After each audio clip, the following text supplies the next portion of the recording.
This is the first draft of a sponsored article, and this is an AI reviewer reading it against the client's brief. It found a required feature missing, a claim we cannot support. No balanced limitation, and no sponsorship disclosure. I didn't catch those. This did, before any of it went back to the client. That's Devs.ai, and this is what it looks like the first time you open it. Agents, flows, knowledge sources, tools, instructions. It looks powerful. It also looks like a lot. I'm not going to walk you through every feature. I want to answer 3 simpler questions. What is this? Who is it for? And what does it actually feel like to build something with it? So I'll build one thing, start to finish, the reviewer you just saw.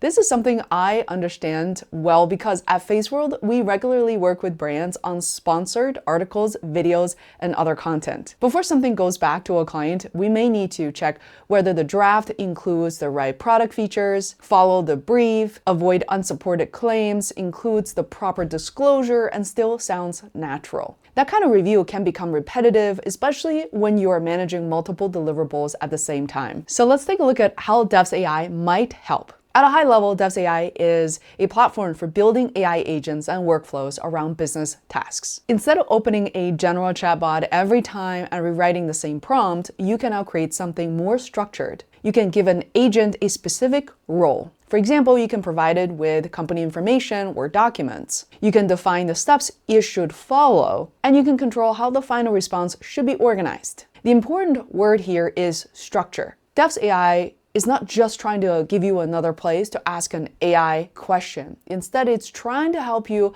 turn repeatable process into something other people on your team can use more consistently. That process could be reviewing sales follow-ups, or answering HR policy questions, or analyzing legal documents, organizing internal research, or helping with content operations. For this first video, though, I am going to keep the example intentionally simple. I want to create an AI content reviewer. The reviewer should compare a draft against a brand brief and then tell me what's missing, what may need revision, and whether the content is ready to send to the client. And before I walk through the setup, let me show you the basic outcome I'm looking for. So imagine a brand gives us 5 requirements. The content needs to mention 3 specific product capabilities. It should include a balanced limitation. It cannot describe the product as the best.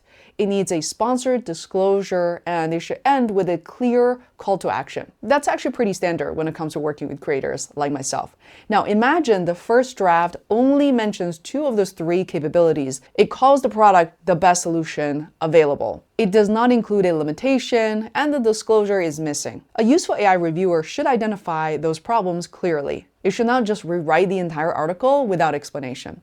It should tell us what passed, what failed, what needs attention, and what the next steps should be. That is the workflow I'm building right here. Okay, so let me quickly walk you through the interface.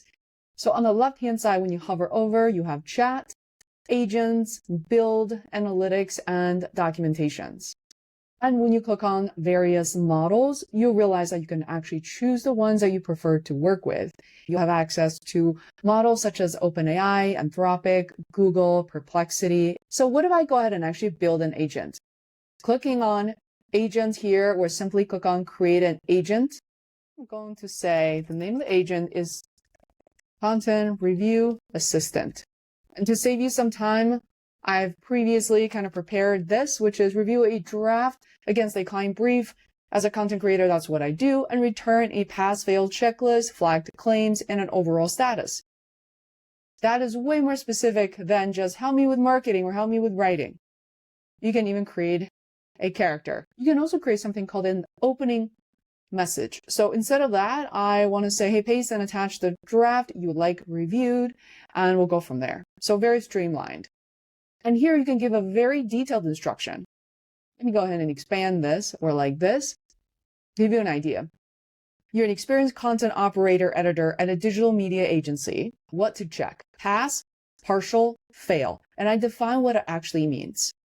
Separately, I want to flag any claim the draft makes that the brief does not support. Summary, requirement checklist, ready for client review, ready with minor edits or not ready at all, length, blah, blah, blah. So, okay. So that's pretty detailed. And at the top, You can specify additional fields like the model you want to use, specific skills, but I feel like the way I built my character is pretty sufficient. I hope so, certainly. Let's click on chat. Look at this, content review assistant, new chat. Immediately says exactly the first prompt. Paste and attach the draft you like reviewed. I'll check against the brief in my knowledge base and return with a checklist. So here I want to add my article draft. All right, let's see what the agent returns. That was really fast. Okay, so we have the status, partial, fail, fail, fail, and pass. And here is the flagged language. Thought for only 3 seconds. These are the results I expected, and it's very accurate. I am most surprised by how fast the agent worked with such confidence. And also for me as a reviewer, as the human reviewer, there isn't too much information I need to go over, so I feel like the results are very clear and minimum in a way. By the way, these examples I uploaded are absolute tests. These are not real client briefs, but I encourage you to test it out to see if this simple process, this simple workflow, make your life easier as a content creator, as a small business owner. The goal is not necessarily to replace the person reviewing the content, because I would still want a human to make the final editorial decision. The value is that the agent can perform the first structured pass and help the team catch obvious issues early on. That can be especially useful when you're reviewing multiple drafts, working across different clients, or trying to create a more consistent internal process. So my honest first impression is that Devs.ai is quite ambitious. It gives you much more structure than, let's say, opening ChatGPT and typing in a prompt. But that flexibility also comes with complexity. You need to think about the role of the agent, the information it can access, and the steps in the workflow, and the format of the output. So depending on what you're building, the platform can become technical fairly quickly. So I would not necessarily recommend starting with the most complicated process inside your company. Instead, think about starting with something that's narrower and more repeatable. By that I mean maybe it is reviewing a piece of the content, maybe it is answering questions from one HR policy document, maybe it is summarizing a sales call and drafting the next follow-up. Build one workflow, test it with real examples, and see whether the result is actually saving time. Devs.ai may be a good fit for operations team, content team, agencies, consultants, or businesses that have document-heavy processes and want more control over how AI is being used. It may be less suitable for someone who only needs occasional help writing an email, summarizing a document, or brainstorming an idea.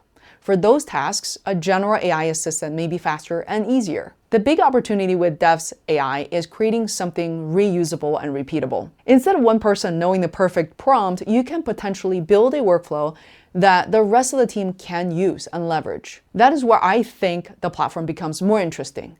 But based on this initial workflow, I see real potential, especially for teams that are willing to invest some time in defining their process. The trade-off is that Devs.ai is not necessarily a one-click solution. You may need to experiment first. And you may discover that the best first workflow is much smaller than the one you initially imagined. But that is not necessarily a bad thing. A small workflow that people actually use is more valuable than an impressive AI system that becomes too complicated to maintain. I will include additional resources below covering Devs.ai in more detail, including how it compares to platforms such as Zapier, Agents, Lindy, and Microsoft Copilot Studio. But for the first video, my main takeaway is this. Devs.ai is a flexible platform for turning repeatable business process into a structured AI workflows. It can be powerful, but it rewards clarity. The better you understand the process you're trying to improve, the more useful the agent is likely to become. So thank you so much for watching. Again, this is on a more technical side. My producer Herman and I have done extensive research. We also have a companion blog piece, which I've included below. I hope you would check that out with more details. As always, if you have any questions, thoughts, we're all ears. I love interacting with this community. I feel like there's so much we can learn together in this AI age that everything is constantly changing. So thank you for being here. I hope to see you again in the next video.